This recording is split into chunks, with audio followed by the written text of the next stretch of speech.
XPT is heading north at 80 kilometers an hour, almost halfway through her journey.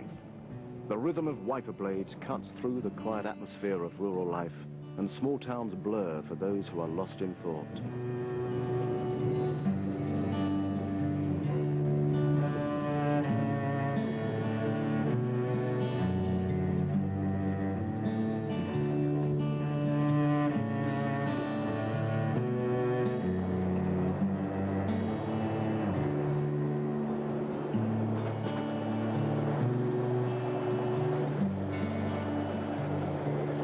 When he became sick, I brought him some of the apples from the apple tree, which he looked after, the Granny Smith apple tree. Through the day, while I'm in university and sometimes in the city, it's okay, I can sort of hold myself together. But it's the evenings and the mornings that I feel quite terrible. I just can't sort of cope. Why did it happen? Why did he have to go? He was such a good boy, and now he's not around.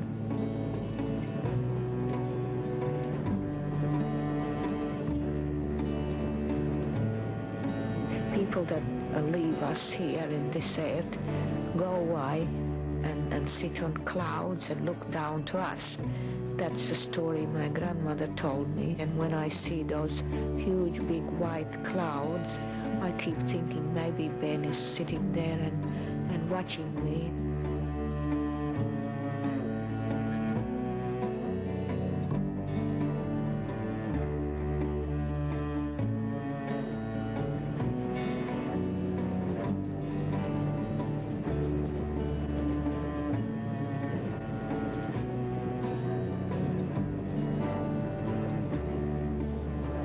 Gentlemen, in a few minutes' time, the Sydney XPT will arrive at Junee.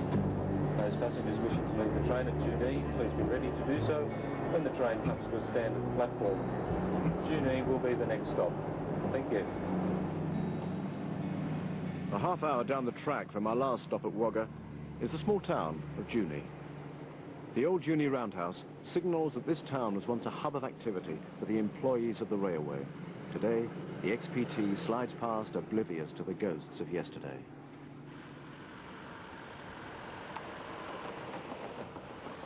As the halfway point between Sydney and Melbourne, Junee itself is still an important stop for the XPT. After an 8-hour shift, the drivers exchange information before handing over control of the engine for the second leg of the journey. The passenger service officers also swap with their counterparts. And at the other end of the town, in the roundhouse, history lives on. Little kiddies near the railway line, we'd run nearly a mile to wave to the engine driver and the guard when they were going up the hill from young. A retired train driver and a young artist share a common passion for the past at the Junee Roundhouse Museum. I have very, very great respect for men like Keith that have spent a great deal of their working life in a place like this. They are part of this place because they are the living memory of what has occurred here. It's our responsibility to learn as much as we can.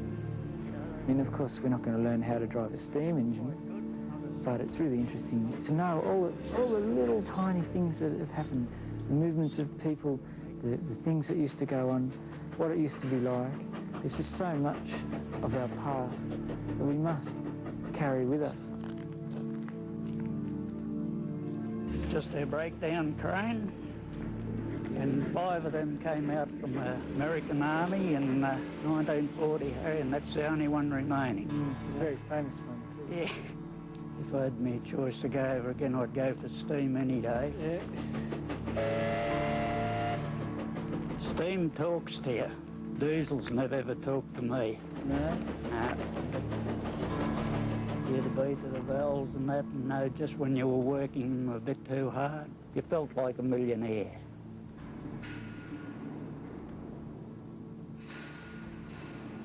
Good to be able to come here and to see a workshop with all these bits and pieces lying around and dirt and grease and all the smells, and with all these old locomotives you can have some sort of relationship. This is history. We can't replace history. His work has got a lovely feeling for the trains, and if you've been around trains nearly all your life, well, you look at his sketches and absolutely, you think they're alive. While he can do that, I'm sure that the railway, while it's a fading system now, will never really be out of the minds of people in the future. When people spend a vast amount of their lives doing a particular thing, whether it's sitting in a particular chair, and you don't notice this until they've gone, that chair has acquired a certain amount of their presence. Springs start to get a bit loose and its fabric starts to fade. It's the same with these trains. Even though their whole insides are being gutted out, the trains do tell you things. They don't have a vocabulary like we do, of course. But they tell you about their life, they tell you about their time on Earth. More importantly, tell you about the very transient nature of our existence.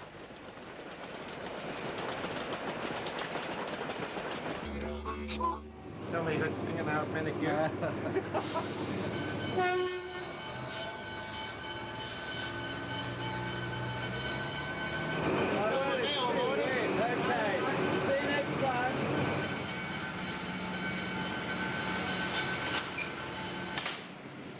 When you go past things, I was having a snooze before, and the bells were going past, and then the little announcements, and you know, like there's always something going on. It's like the train is sort of like has a life of its own and has a, you know, like a spirituality or an entity of all the people that it's in. What, are you going home now to do the dishes or what? The train designed to enhance your journey.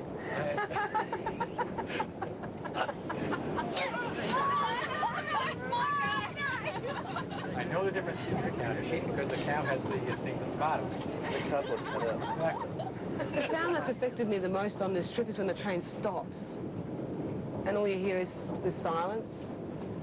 And it's almost like you can breathe a sigh of relief because the sound is so full on, like, just, you know, and we can hear it anyway right now.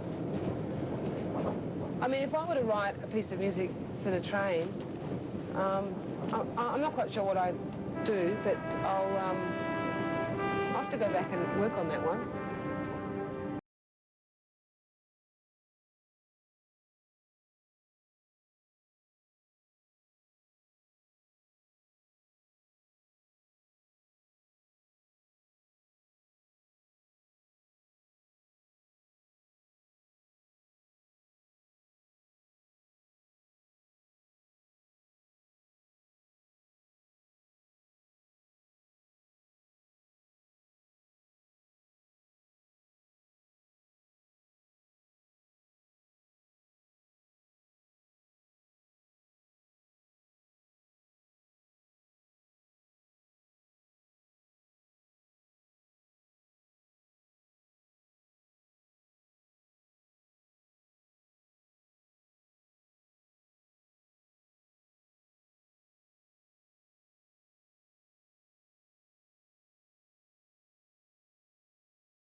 Those passengers wishing to leave the train at Goulburn, please be ready to do so when the train comes to a stand at the platform.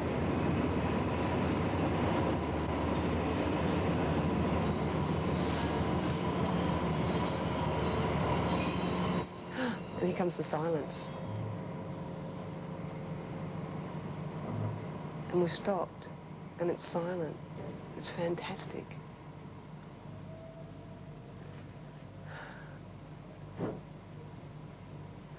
Sorry, I have to enjoy that for a minute. This is fantastic. Later, eh?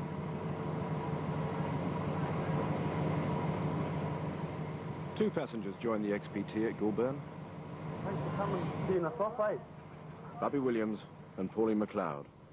They have been visiting Goulburn Jail, the largest penitentiary in the Southern Hemisphere. Their stories bring us to the crossroads of our journey. RA, isn't it? All the way. Back there.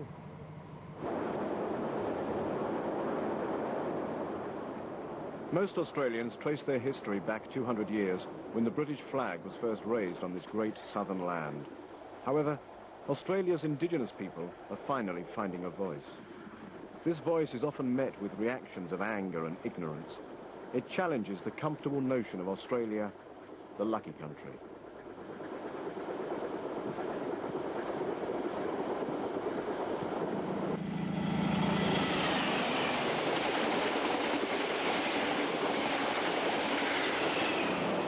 There's a big house where I lived for 3 months. Glad I never come one of those fellas on the hill in that graveyard. Yeah, my name's Joseph Williams, but everybody calls me Bubby back home, where I come from. That's my family name. It's a part of my tradition there because they see me as a bit of a sook, because I cry for the traditions that have been lost in my people, and I cry for the destruction of Aboriginal society and tradition today. Not yesterday, but still today, it's still happening. And today I went to the jail in the process of reconciliation to try and communicate with my brothers who were still in there. I just got out of there, and they stopped us at the door.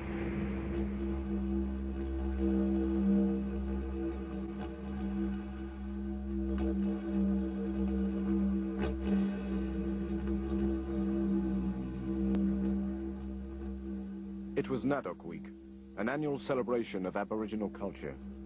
Bubby had returned to the site of his incarceration to play at a concert for the Aboriginal prisoners. Made earlier this week, reference to drug trafficker George Sevis's escape from the jail at the weekend. Prison officers will meet again at 9 o'clock tomorrow. Tony Linus, the news. The concert was cancelled because of a wildcat strike by the guards. And while the prisoners were locked down, their families waited outside and listened to the music, which was intended to be shared. When the power of love defeats the love for power, the world will be a better place. God, the children of today are sick and tired of all this fighting. Can't you see it's on their face? When the power of love defeats the love for power, the world... Everybody thinks the Aboriginal flag represents freedom to us. It's not representing freedom. That flag, the red, is the blood of our people. And the blackness is the colour of us, and the darkness that's come upon our eyes since the white man came. And the sun, the giver of life, that still exists today, so we will strive for tomorrow. And that is a flag of incarceration, not freedom.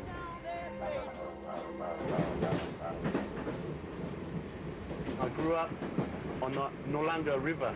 The river is now dead because of the meat works on the hill.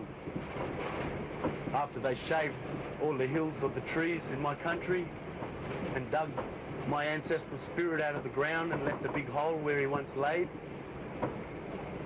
then they rounded us up and put us into prison camps called missions.